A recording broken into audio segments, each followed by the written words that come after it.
All right, so let's take a look at the dermis now. So that was the epidermis we just covered. So let's take a look at the dermis. So the dermis is a thick layer of skin beneath the epidermis. Derm means skin, epi means above the skin.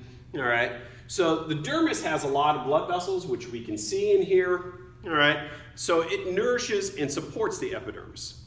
It is made of connective tissue. It's actually dense, irregular connective tissue is what makes up the skin. My majority of our dermis. It also contains nerve cells for touch and pressure, those Meissner's corpuscles and Pacinian corpuscles, which we talk about in lab. Now let's take a look at this top layer here of the dermis, and this is known as the papillary layer. So this layer is actually made of areolar connective tissue, and it has many blood vessels, which you can see there. All right. It also has these projections here, these things that project up, and those are known as dermal papilla.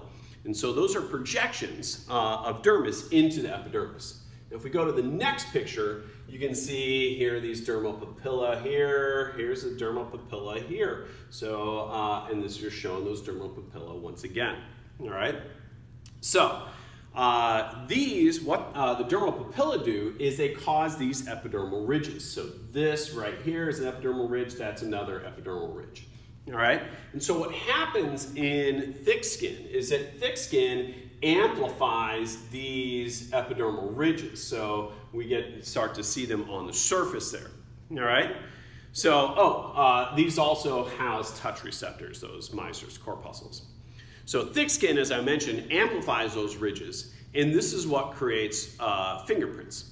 Now, fingerprints, as you should know, is caused by genetics, but also the environment is going to influence that trait, pretty much like any other trait that we have. And so because of that, because it's not just genetics, but also in the environment, no two fingerprints are the same. All right, so even identical twins will not have the same fingerprints. All right, so let's go back to this picture. Now, much of the dermis is what we call the reticular layer, and it's made of dense, irregular connective tissue. Now, what happens here is in this, as I said, it's a dense, irregular connective tissue. Because it's irregular, it's going to have some areas that are more dense than others.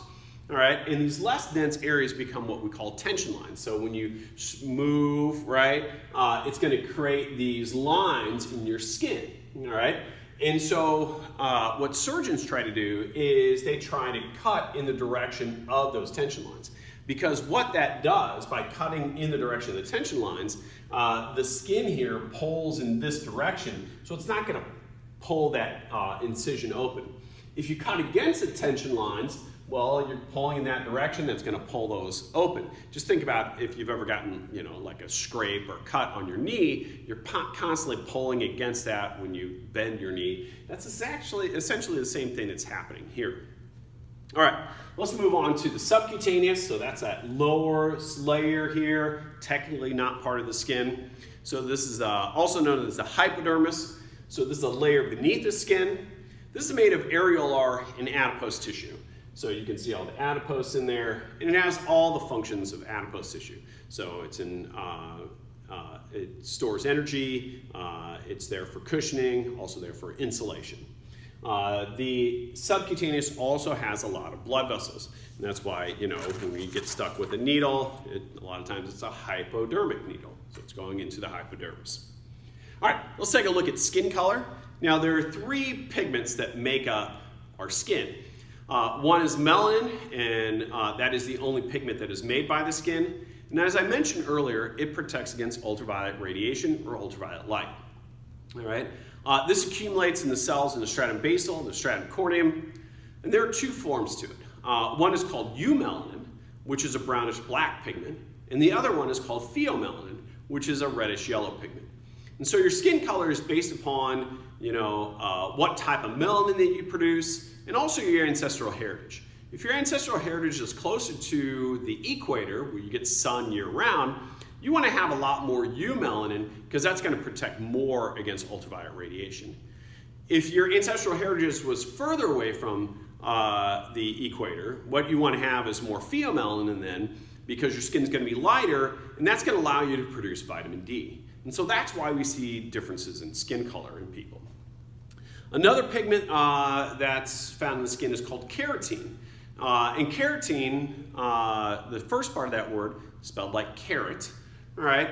And carrots are orange in color, and so keratin is a yellow to orangish pigment, and that accumulates in the stratum corneum and also the hypodermis. And you get keratin from your diet, not just in oranges and carrots, but any green leafy plant will have it as well, because keratin is a photosynthetic pigment. Next is hemoglobin. Now what hemoglobin is a protein that transports oxygen in our blood. And hemoglobin gives blood its color. Now this may come to a shock to some of you, but our blood is always red. All right, so hemoglobin gives our blood its color, which is red, and so that gives our skin a pinkish coloration due to the hemoglobin that's there.